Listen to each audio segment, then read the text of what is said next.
and welcome to my channel, or welcome back to my channel. My name is Jay and this is a web of classic tales. If you're enjoying the videos, please like, subscribe, and share. If you would like notifications every single time a new video is uploaded, please click on the little bell icon. Today we will continue reading H.G. Wells' The Time Machine. It may seem odd to you, but it was 2 days before I could follow up the newfound clue in what was manifestly the proper way. I felt a peculiar shrinking from those pallid bodies. They were just the half-bleached color of the worms and things one sees preserved in spirits in a zoological museum, and they were filthily cold to the touch. Probably my shrinking was largely due to the sympathetic influence of the Eloi, whose disgust of the Morlocks I now began to appreciate. The next night I did not sleep well. Probably my health was a little disordered. I was oppressed with perplexity and doubt. Once or twice I had a feeling of intense fear for which I could perceive no definite reason. I remember creeping noiselessly into the great hall where the little people were sleeping in the moonlight. That night Weena was among them, and feeling reassured by their presence. It occurred to me even then that in the course of a few days the moon must pass through its last quarter, and the nights grow dark, when the appearances of these unpleasant creatures from below, these whitened lemurs, this new vermin that had replaced the old, might be more abundant. And on both these days I had the restless feeling of one who shirks an inevitable duty. I felt assured that the time machine was only to be recovered by boldly penetrating these underground mysteries. Yet I could not face the mystery. If only I had had a companion, it would have been different. But I was so horribly alone, and even to clamber down into the darkness of the well appalled me. I don't know if you will understand my feeling, but I never felt quite safe at my back. It was this restlessness, this insecurity perhaps, that drove me further and further afield in my exploring expeditions. Going to the southwestwards, towards the rising country that is now called Combe Wood, I observed far off in the direction of 19th century Banstead a vast green structure, different in character from any I had hitherto seen. It was larger than the largest of the palaces or ruins I knew, and the facade had an oriental look, the face of it having a lustre, as well as the pale green tint, of a kind of bluish green of a certain type of Chinese porcelain. This difference in aspect suggested a difference in use, and I was minded to push on and explore. But the day was growing late, and I had come upon the site of the place after a long and tiring circuit. So I resolved to hold over the adventure for the following day, and I returned to the welcome and the caresses of little Weena. But the next morning I perceived clearly enough that my curiosity regarding the palace of green porcelain was a piece of self-deception to enable me to shirk, by another day, an experience I dreaded.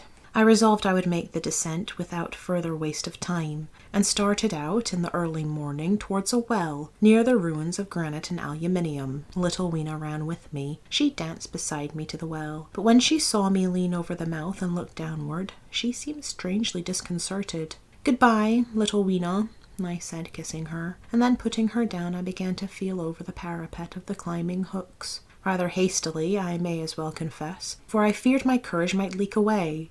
At first she watched me in amazement. Then she gave a most piteous cry, and running to me she began to pull at me with her little hands. I think her opposition nerved me rather to proceed. I shook her off, perhaps a little roughly, and in another moment I was in the throat of the well. I saw her agonized face over the parapet, and smiled to reassure her. Then I had to look down at the unstable hooks to which I clung. I had to clamber down a shaft of perhaps 200 yards. The descent was effected by means of metallic bars projecting from the sides of the well, and these being adapted to the needs of a creature much smaller and lighter than myself, I was speedily cramped and fatigued by the descent. And not simply fatigued. One of the bars bent suddenly under my weight, and almost swung me off into the blackness beneath. For a moment I hung by one hand, and after that experience I did not dare to rest again. Though my arms and back were presently acutely painful, I went on clambering down the sheer descent with as quick a motion as possible. Glancing upward, I saw the aperture, a small blue disc in which a star was visible, while little Weena's head showed as a round black projection. The thudding sound of a machine below grew louder and more oppressive. Everything save that little disc above was profoundly dark, and when I looked up again, Weena had disappeared. I was in an agony of discomfort. I had some thought of trying to go up the shaft again and leave the underworld alone, but even while I turned this over in my mind I continued to descend. At last, with intense relief, I saw dimly coming up, a foot to the right of me, a slender loophole in the wall. Swinging myself in, I found it was the aperture of a narrow horizontal tunnel in which I could lie down and rest. It was not too soon. My arms ached, my back was cramped, and I was trembling with the prolonged terror of a fall. Besides this, the unbroken darkness had a distressing effect upon my eyes. The air was full of the throb and hum of machinery pumping air down the shaft. I do not know how long I lay. I was roused by a soft hand touching my face. Starting up in the dark, I snatched at my matches and, hastily striking one, I saw 3 stooping white creatures similar to the one I had seen above ground in the ruin, hastily retreating before the light. Living, as they did, in what appeared to me impenetrable darkness, their eyes were abnormally large and sensitive, just as are the pupils of the abysmal fishes, and they reflected the light in the same way. I have no doubt they could see me in that rayless obscurity, and they did not seem to have any fear of me apart from the light. But, so soon as I struck a match in order to see them, they fled incontinently, vanishing into dark gutters and tunnels, from which their eyes glared at me in the strangest fashion. I tried to call to them, but the language they had was apparently different from that of the overworld people, so that I was needs left to my own unaided efforts, and the thought of flight before exploration was even then in my mind. But I said to myself, "You're in for it now," and feeling my way along the tunnel, I found the noise of machinery grow louder. Presently, the walls fell away from me, and I came to a large open space, and striking another match, saw that I had entered a vast arched cavern, which stretched into utter darkness beyond the range of my light. The view I had of it was as much as one could see in the burning of a match.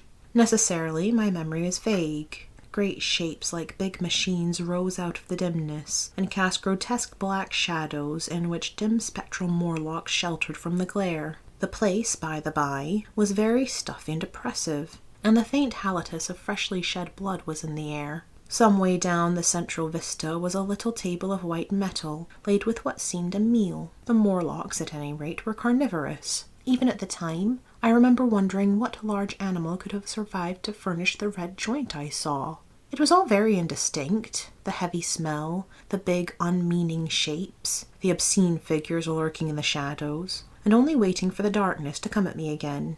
Then the match burned down and stung my fingers and fell, a wriggling red spot in the blackness. I have thought since how particularly ill-equipped I was for such an experience.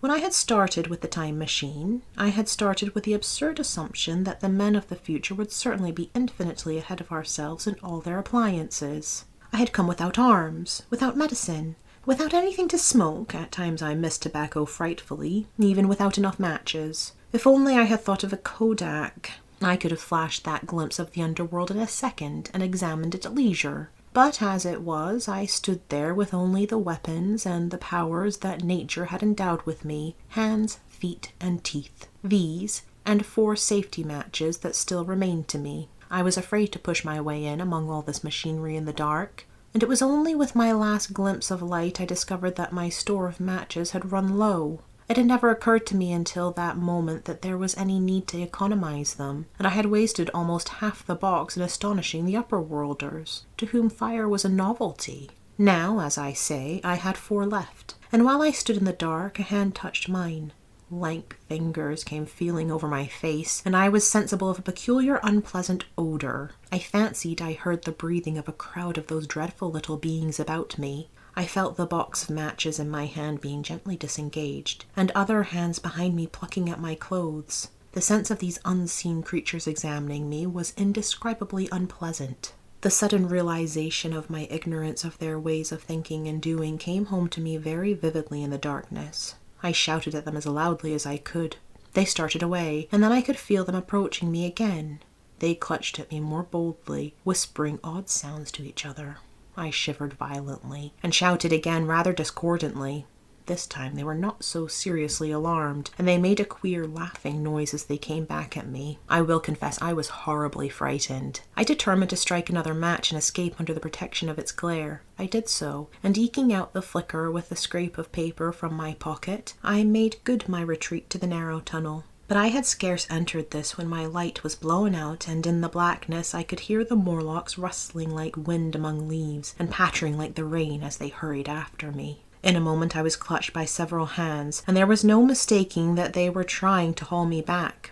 I struck another light and waved it in their dazzled faces. You can scarce imagine how nauseatingly inhuman they looked, those pale, chinless face and great, lidless, pinkish grey eyes, as they stared in their blindness and bewilderment. But I did not stay to look, I promise you. I retreated again, and when my second match had ended, I struck my third. It had almost burned through when I reached the opening into the shaft. I lay down on the edge, for the throb of the great pump below made me giddy. Then I felt sideways for the projecting hooks, and as I did so, my feet were grasped from behind, and I was violently tugged backward. I lit my last match, and it incontinently went out. But I had my hand on the climbing bars now, and, kicking violently, I disengaged myself from the clutches of the Morlocks, and was speedily clambering up the shaft, while they stayed peering and blinking up at me. All but one little wretch who followed me for some way, and well nigh secured my boot as a trophy. That climb seemed interminable to me. With the last 20 or 30 feet of it, a deadly nausea came upon me.